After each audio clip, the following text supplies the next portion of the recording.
हरे कृष्णा, राधे राधे। दोस्तों, आप सब कैसे हैं? राधा रानी और लड्डू गोपाल की कृपया आप सभी पे सदा ही बनी रहे। आज के वीडियो मैं आपके साथ शेयर करने वाली हूँ अक्षत तृतीया पे पूजा कैसे करें, अक्षत तृतीया कब है और अक्षत तृतीया पे दान हमें क्या क्या करना चाहिए। आज के वीडियो में संपूर्ण जानकारी आपको मिलने वाली है, तो वीडियो को स्किप बिल्कुल मत करिएगा, पूरा देखिएगा। चलिए वीडियो शुरू करते हैं। सबसे पहले हम जान लेते हैं अक्षत तृतीया कब मनाई जाती है, अक्षत तृतीया कब पड़ने वाली है। तो अक्षत तृतीया का व्रत हर साल वैशाख के महीने में शुक्ल पक्ष की तृतीया तिथि को मनाई जाती है। इस साल अक्षत तृतीया 30 अप्रैल 2025 को मनाई जाएगी। अक्षत तृतीया के दिन कोई भी शुभ कार्य किया जा सकता है। अक्षत तृतीया के दिन सोना खरीदने का विशेष महत्व माना जाता है। अक्षत तृतीया के दिन दान पुण्य करने का विशेष महत्व माना जाता है। पूजा करने के साथ साथ दान अवश्य रूप से किया जाता है। अक्षत तृतीया के दिन अक्षत तृतीया के दिन भगवान विष्णु, माता लक्ष्मी की पूजा विशेष रूप से की जाती है। और अक्षत तृतीया में ठंडी ठंडी चीजों का जो दान करने से बहुत महत्व माना जाता है, बहुत लाभ होता है। इस दिन दान किया हुआ कभी भी खाली नहीं जाता, अच्छा होता है। इस दिन का दान किया हुआ बहुत पुण्य फल की प्राप्ति होती है। यह तो हम जान लिया है कि अक्षत तृतीया हमें कब मनानी है। अब हम जान लेते हैं अक्षत तृतीया की पूजा हमें कैसे करनी है। चलिए वीडियो शुरू करते हैं, देखते हैं हमें पूजा अक्षत तृतीया के दिन किस तरह से करनी है। अक्षत तृतीया की पूजा करने के लिए एक जगह को अच्छे से साफ कर लेंगे। साफ करने के बाद से हम चौक पूर लेंगे। आटे से हमें चौक पूरना, आप चाहे तो हल्दी से भी चौक पूर सकते हैं। अगर आपको चौक पूरने नहीं आती है तो केवल स्वास्तिक भी बना करके पूजा कर सकते हैं। स्वास्तिक का चिन्ह भी बहुत शुभ माना जाता है। तो अक्षत तृतीया की पूजा आप चाहे तो मंदिर में भी कर सकते हैं, या पाटा लगा करके कर सकते हैं, चौकी बिछा कर भी कर सकते हैं, या फिर सीधे जमीन पर भी आप अक्षत तृतीया की पूजा कर सकते हैं। तो इस तरह से हम चौक पूर लेंगे। जिस भी डिजाइन का आपको चौक आता है पूरना, उस तरह से पूर सकते हैं। नहीं तो आप केवल स्वास्तिक भी बना सकते हैं। मुझे जैसा चौक पूरना आया, मैंने उसे पूरा हुआ चौक। मुझे ज़्यादा अच्छा कोई डिजाइन नहीं आता है, जैसा भी आता है मुझे, मैंने ऐसे तरह से हल्का सा चौक मैंने पूर लिया है। उसके बाद हम बीच में थोड़ा स्वास्तिक बना लेंगे। स्वास्तिक का चिन्ह बहुत शुभ माना जाता है, तो इस तरह से हम स्वास्तिक बना लेंगे।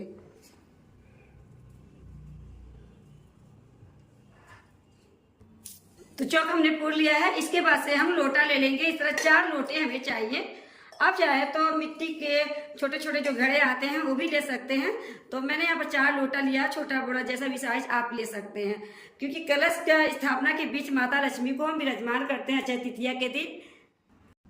अब चारों लोटों के जो हम चारों कोनों में विराजमान करेंगे, गेहूं का आसन देते हुए जो है हम विराजमान करेंगे लोटों को।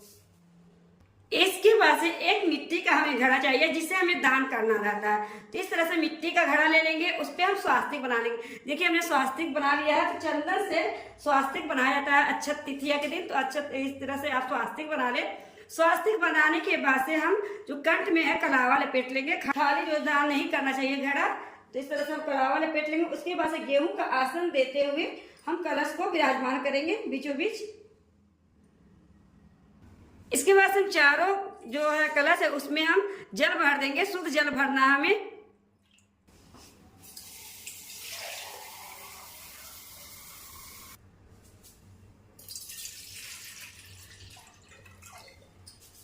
ऐसा माना जाता है जब हम कलश में जल भर करके माता को विराजमान करते हैं तो घर में धन धान्य की कभी भी कमी नहीं होती है। तो इस तरह से हमें कंठ तक पूरा जल भर लेना है। अब जो बीच में खड़ा है उसे भी हम जल से भर लेंगे। खाली खड़ा में दान नहीं देना है। इसके बाद से अक्षत तृतीया में माता लक्ष्मी की पूजा की जाती है। तो इस तरह से मूर्ति या फोटो तस्वीर, कोई भी तस्वीर हो, आप इस तरह विराजमान कर दीजिए माता लक्ष्मी को। तो इस तरह से गेहूं का आसन देते हुए हम माता लक्ष्मी को हम विराजमान करेंगे। इन्हीं के साथ भगवान विष्णु को भी हम गेहूं का आसन देते हुए विराजमान करेंगे। अक्षत तृतीया में भगवान विष्णु को भी पूजा की जाती है। और सर्वप्रथम गणेश जी की पूजा की जाती है। तो गणेश जी को भी हम विराजमान करेंगे गेहूं का आसन देते हुए। इसके बाद से हम गेहूं का आसन देते हुए दीपक विराजमान करेंगे। तो घी का दीपक हमें जलाना है। तो सबसे पहले हम दीपक प्रज्वलित कर लेंगे। दीपक हमारी पूजा का साक्षी होता है। इसके बाद से आपने कोई भी सोने चांदी का चीज लाया है तो उसे भी पूजा में जरूर शामिल करें। यहाँ पर मैं चांदी का सिक्का पूजा में शामिल कर रही हूँ। इसके बाद से हम भाव रूप से सभी को स्नान करा देंगे। माता लक्ष्मी, विष्णु भगवान, गणेश जी को सभी को हम स्नान करा देंगे। इसके बाद से हम सीधे हाथों में थोड़ा सा गेहूं ले लेंगे। आप चाहे तो कोई भी अनाज ले सकते हैं और थोड़ा फूल ले लेंगे। इस तरह से लेने के बाद से हम संकल्प लेंगे, हे माता लक्ष्मी, विष्णु भगवान, गणेश जी, हमारी पूजा में जो भी गलती हो जाए उसे क्षमा करिएगा, हमारी पूजा को स्वीकार करिएगा। और इस तरह से संकल्प लेते हुए फूल और गेहूं को जो है हम माता लक्ष्मी जी के चरणों में समर्पित कर देंगे।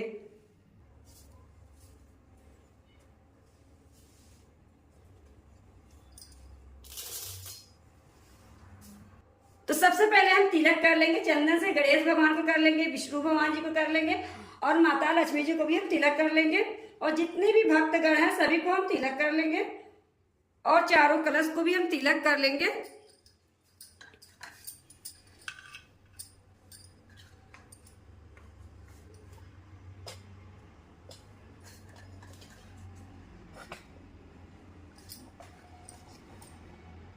और साथ में दीपक का भी हम पूजन कर लेंगे। इस तरह से तिलक कर देंगे।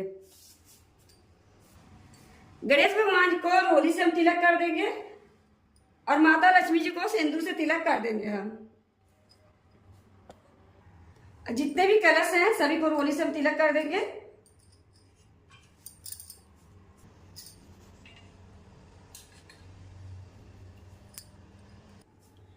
इसके बाद जो भी कलश दान देना है उसमें थोड़ा सा अनाज डाल देंगे, चने की दाल डालना है और चारों कलश में भी हम चने की दाल डाल देंगे इस तरह से, ताकि माता लक्ष्मी की कृपा हम पे सदा ही बनी रहे और घर में अन्न धन की कमी ना हो। इस तरह से हमें डालना है। और थोड़ा सा चीनी डाल देंगे, मीठा डाल देंगे, आप चाहे तो गुड़ भी डाल दे सकते हैं। तो हल्का ही डालना है ताकि घड़ा जो है खराब ना हो। तो इस तरह से हमें डालना है। कोई भी मीठा आप डाल सकते हैं। इसके बाद हमें चारों कलश पे जो है कोई फल रखना रहता है, ऋतु फल, जो भी फल इस समय होता है वही फल हमें रखना रहता है। जैसे काकड़ी हो गया, खीरा हो गया, खरबूजा हो गया, आम हो गया, जो भी इस मौसम में मिलता हो आप वो रख दीजिए कलश के ऊपर। तो मुझे आम मिला है तो मैं आम रख दे रही हूँ। कच्चे आम मिल जाए, पक्के आम मिल जाए, जो भी आपको मिल जाए उस तरह रख दीजिए आप। तो यहाँ पर मैंने आम का पत्ता इसलिए रखा हुआ है क्योंकि आम का पत्ता बहुत शुभ माना जाता है, तो इसलिए मैंने आम के पत्ते रख दिए हैं। इसके बाद से जो घड़ा हमें दान देना है उस पर इस तरह हम ढक्कन लगा देंगे। ढक्कन लगाकर ही दान दीजिएगा। उसके ऊपर आप खरबूजा रख सकते हैं।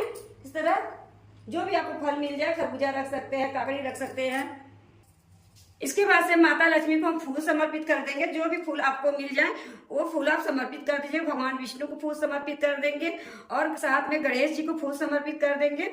और जितने भी कलश हमने स्थापित किया है सभी के पास हम फूल समर्पित कर देंगे।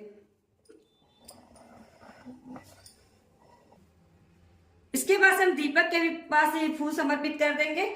और जो भी आपने सोना चांदी का सामान लिया वहां पर भी फूल समर्पित कर दीजिए। उसके बाद हम गणेश भगवान को कलावा समर्पित कर देंगे। आपके पास चुनरी है तो चुनरी समर्पित कर दीजिए। भगवान विष्णु को भी कलावा समर्पित कर देंगे हम। और साथ में माता लक्ष्मी को भी हम कलावा समर्पित कर देंगे।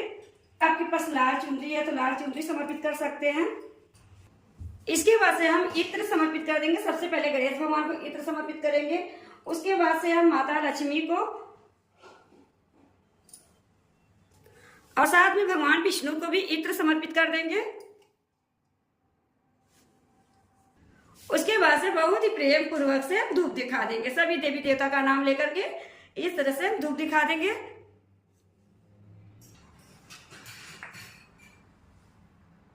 इसके बाद से जो भी फल है आपके पास वो चढ़ा दीजिए, जिसे हमें दान देना रहता है। इस दिन दान देने से अनंत गुना फल की प्राप्ति होती है। कहते हैं अक्षय तृतीया के दिन दान किया हुआ कभी खाली नहीं जाता है, उसका फल हमेशा ही मिलता है। तो इसलिए अक्षय तृतीया के दिन हो सके तो आप दान अवश्य रूप से करें। इसके बाद से हम कपूर से आरती करेंगे। तो आप चाहे तो दिए से आरती कर सकते हैं या फिर कपूर से भी आरती कर सकते हैं। अलग से दीपक जलाकर भी आरती कर सकते हैं। तो आपको आरती आती है माता लक्ष्मी की तो माता लक्ष्मी की आरती आप कर ले, या फिर सभी देवी देवता का नाम लेकर के आरती आप कर सकते हैं। इस तरह से बहुत ही प्रेम पूर्वक से हम आरती करेंगे। आरती करने के बाद से सीधे हाथों में थोड़ा सा गेहूं ले लेंगे हम, या तो चाहे तो चना का दाल भी ले सकते हैं। उसके बाद से फूल ले लेंगे और इस तरह से लेने के बाद से हम कथा सुनेंगे। तो आप चाहे तो माता लक्ष्मी की कथा सुन सकते हैं, भगवान विष्णु की भी सुन सकते हैं, या तो सीधे गणेश भगवान की कथा भी आप सुन सकते हैं। जो भी कथा आप सुनना चाहें उस तरह से सुन सकते हैं। या तो जितने भी देवी देवता हैं सभी का नाम लेकर के आप फूलों को जो है भगवान विष्णु, माता लक्ष्मी, गणेश जी के चरणों में आप समर्पित कर दीजिए, या कलश के पास भी समर्पित कर सकते हैं। जिस इस तरह से आप कर दें तो इस तरह से जो है हमारी पूजा हो जाती है।